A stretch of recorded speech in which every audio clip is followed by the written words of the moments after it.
Lord of the Mysteries. Chapter 78. Trauma. Iyer Harson added. Exactly, it is hard to imagine that the subsequent sequence of seer would be clown. According to normal logic, no one would link them together. Is that strange? I remember that quite a number of sequence potions also seem to lack similarities between their different levels. Larata covered her mouth as she yawned. It was obvious that her injuries were more severe. Not even Goddess's gaze could help her to maintain her vibrant energy. No, Larata. This is completely different. Even if the other sequence potions are lacking a connection, we can also find common points if viewed from a different angle. However, I cannot comprehend it for seer and clown at all, said Iyer Harson as he shook his head and sighed. Klein listened to their discussion and laughed. No, there's still a common point. What? Iyer asked curiously. Even Dunn's arm exercises clearly slowed down. Klein replied without hesitation. Be it a seer or a clown, both of them can be found at the circus. Iyer, Dunn, and Larata were stunned. Pfft. Quite a good answer. I like young man like you. Larata was the first to return to her senses as she burst out laughing. Iyer also smiled as he shook his head. In this era, the number of gentlemen who are equipped with the spirit of self-deprecation is decreasing. Thankfully, we have met one today. Do you think I like to engage in self-deprecation? It's not like I figured out any commonality between the two. Klein complained internally as he replied with a wry smile. I only wish that the potions of the sequence pathway would not have names like Beast Tamer, Acrobat, or Magician. That would really form a circus. Furthermore, it's a one-man circus. Ha! Dunn and company were immediately amused. It filled the carriage with a joyous atmosphere. The carriage proceeded straight for Zetland Street. Klein, who was not injured, was the first to enter Blackthorn's security company. Goddess! What happened to you? Why are you like that? Roseanne exclaimed when she caught sight of him. Klein looked down at his dirty and tattered suit. He replied with his heart aching. There are always all kinds of accidents during a mission. Thankfully, the goddess blessed us and it ended beautifully. Praise the lady! Roseanne devoutly drew the crimson moon across her chest. Before waiting for Klein to continue, she asked, Do you need us to hide in the third floor again? Is the sealed artifact really that dangerous? Trust me. It's far more dangerous than you can imagine, replied Klein with a lingering fear. If not for his even more mysterious luck enhancement ritual, he would have perished under the proverbial hands of 2-049. Goddess!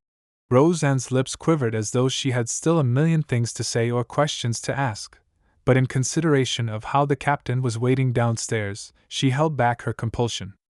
She informed Mrs. Oriana and company to head upstairs to the third floor. The neighbors of Blackthorn's security company were either estates of the church, or devout clergymen who vaguely knew of the situation.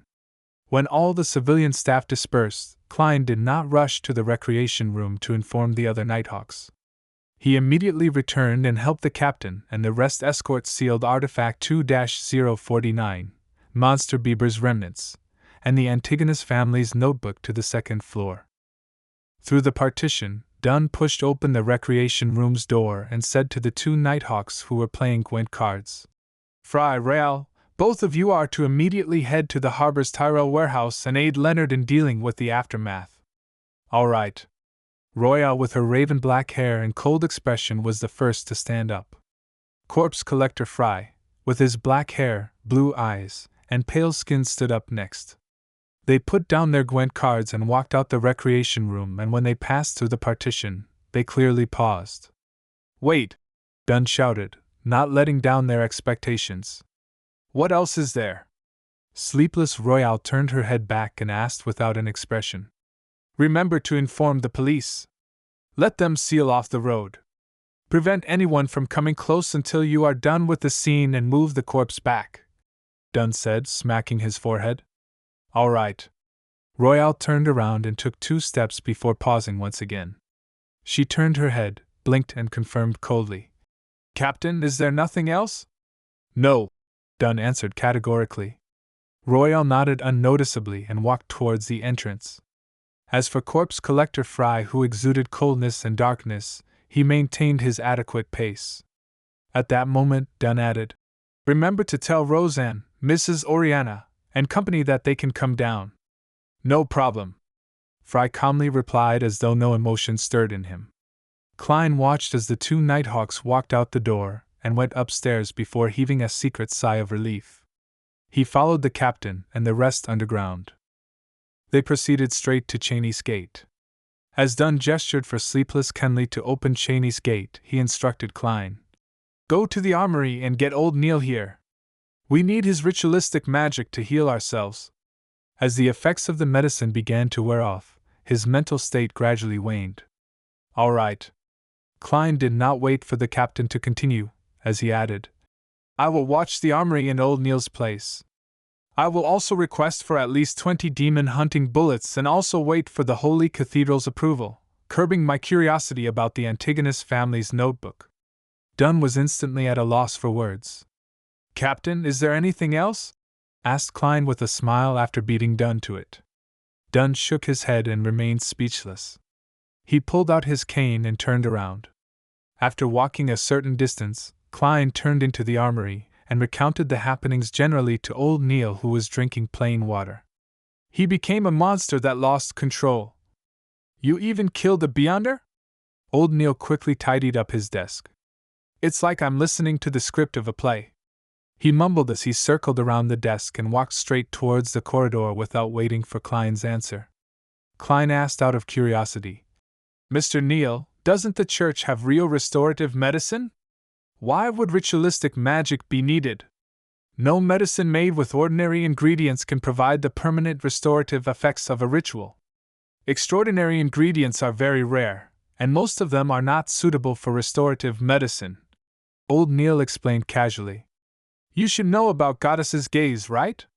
When the medicine is first made via ritual, it would be a standard, real restorative medicine. But every minute after its completion, its effect evaporates until little of its efficacy is left." "I see," Klein nodded disappointedly. As a former keyboard warrior, an avid gamer, it was a habit to yearn for a medicine with magical healing properties.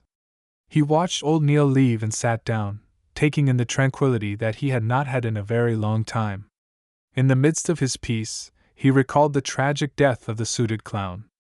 He recalled himself shooting coldly, the gruesome wound and the spewing of fresh blood. Klein's body shivered as he felt discomfort. He first stood up, then sat down, then slowly repeated the process. He also did some pacing back and forth in between. Phew! He let out a breath and decided to occupy himself with something so that he could stop thinking of those negative images. Klein took off his silk hat and formal suit. He then took out a handkerchief and a brush to clean off the dirt and mud. After an uncertain amount of time, he heard old Neil's familiar footsteps. Old Neil's gait involved him walking on his heels, and it made a distinctive noise as he ambled down the hall. "How tiring!" old Neil complained as he walked into the room. "Tell the rest that no one is to come here within the next hour. I need to rest," he instructed casually, glancing towards Klein. "Why don't you rest upstairs, and I keep watch here?" Klein suggested out of kindness. Old Neil shook his head. "It's too noisy upstairs. Roseanne is a lady who just can't stop talking." "All right." Klein did not insist. He put on his coat and hat, picked up his cane, and returned to the corridor. Then, he pulled the armory's door ajar. Tap. Tap. Tap. He slowly walked on the empty path when he suddenly saw many rooms he had never seen previously by the side. "There is a secret door here." Klein stopped at a spot around a bend as he looked at the room. He discovered that Corpse Collector Fry had already returned. He was carefully examining a completely dissected corpse. "Corpse?" Klein's heart stirred as he mustered his courage and approached the room. He knocked lightly on the open door. Knock. Knock. Knock. Fry stopped his actions and turned around, looking over with his blue but ice-cold eyes. "Sorry for disturbing you. I just wished to know if this is a corpse of a Beyonder." asked Klein as he controlled his tone. Yes. Fry's lips opened and closed, but only spat out a single word. Klein's gaze reached beyond him and landed on the corpse. Indeed, he discovered the familiar gruesome wound on the forehead. It's that suited clown. Klein secretly exhaled and said, Any discoveries? No, answered Fry in an abnormally simple manner.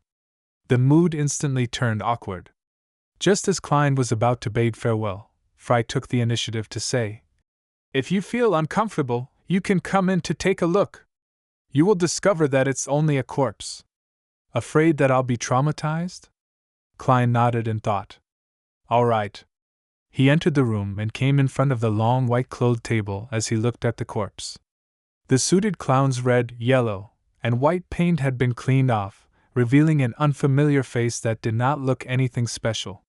He was in his 30s and had black hair and a high nose bridge.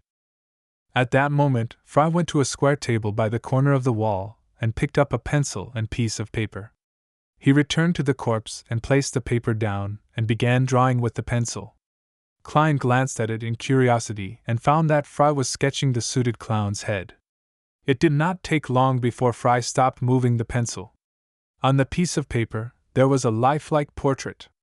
Compared to the corpse, the only difference was the lack of a wound with the addition of blue eyes. What a talented genius! Klein marveled in surprise. I never expected you to be that good at sketching. My dream was to become an artist before becoming a nighthawk. Fry's tone was completely placid. Then why don't you fulfill your dreams? Asked Klein curiously. Fry put down his pencil and said with the suited clown's portrait in hand, My father was a priest of the goddess. He wished that I become a priest. It's a presentable job. You became a priest?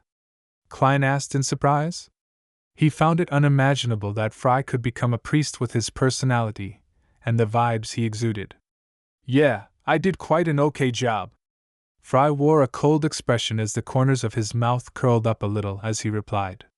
Later, I encountered and experienced some things and ended up a nighthawk. Klein did not plan on infringing on his privacy, so he asked, You were once a priest of the goddess, so why not choose to be a sleepless? A personal reason, answered Fry frankly.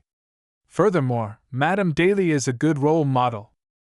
Klein nodded, and just as he was about to change the subject, he heard Fry say, Help me watch this room. I have to immediately hand the sketch to Captain. Closing a secret door is very troublesome. All right. Although Klein was a little afraid facing a corpse alone, he braved his fear in agreement. With Fry gone, the room turned quiet. The corpse lay there as Klein's heart turned heavy. He took a few breaths and, in a bid to defeat his fears, approached the long table. The suited clown lay there silently with his pale face. His eyes were tightly shut, and he had lost all signs of breathing.